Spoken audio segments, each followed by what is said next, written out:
I mean, I am dyslexic, and therefore I think I've been very good at keeping things simple because you know, as a dyslexic, I need things to be simple for myself, and therefore Virgin, I think, you know, when we launch a financial service company or a bank, you know, we do not use jargon. Everything's very clear cut, very simple, and you know, I think people have an affinity to the Virgin brand because we don't talk above them or talk down to them. I mean, I think a lot of people do not have the courage to try to start a business, and all I would say, I mean, I've written a book called "Screw It, Just Do It," and it basically is trying to say to people, just give it a try. Actually, sometimes a very, very small amount of money is all that's needed to start a company. I mean, my mother found a bracelet on the street and she handed it into the police station, and after 3 months the police let her sell it, and you know, the couple of $100 was, you know, really critical at a critical time in the development of our business. So all I say, just give it a go, and good luck on that one. I think the most important thing about running a company is to remember all the time what a company is. A company is simply a group of people, and as a leader of people, you have to be a great listener, and you have to be a great motivator. You have to be very good at praising and looking for the best in people. You know, people are no different from flowers. If you water flowers, they flourish. If you praise people, they flourish, and that's a critical attribute of a leader.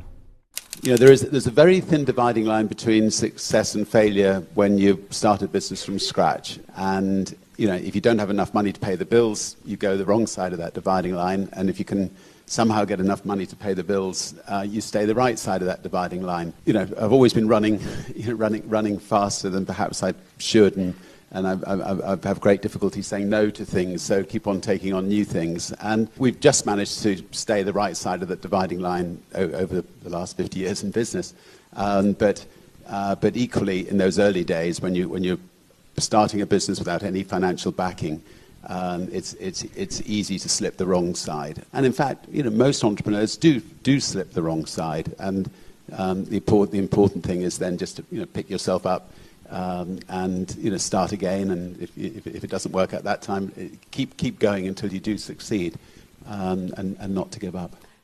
I think the next stage is is to be a great delegator, and not try to do everything yourself. Try to find people who are better than you all the time. Try to find people who are better than you to put you out of business effectively. So you know, whatever you're spending all your day doing, try to find someone who's better than you to do that, to replace you at it, so that you know, you can go off and, you know, think about the next big picture.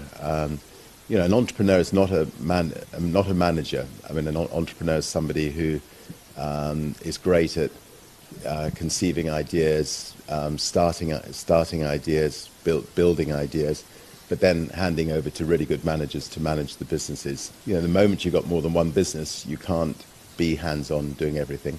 I don't actually think that the stereotype of a business person treading all over people to get to the top, generally speaking, works. I think if you treat people well, people will come back and come back for more. And it's a very small world. I actually think that the best way of becoming a successful business leader is dealing with people, you know, fairly and well, and like to think that's how we run Virgin.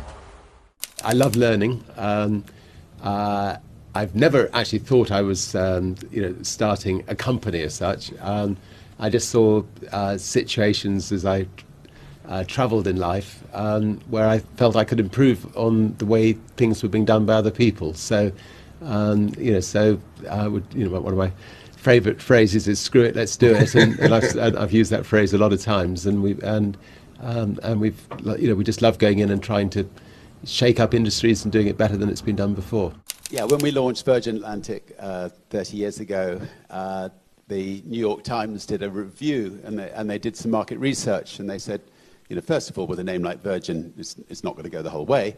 But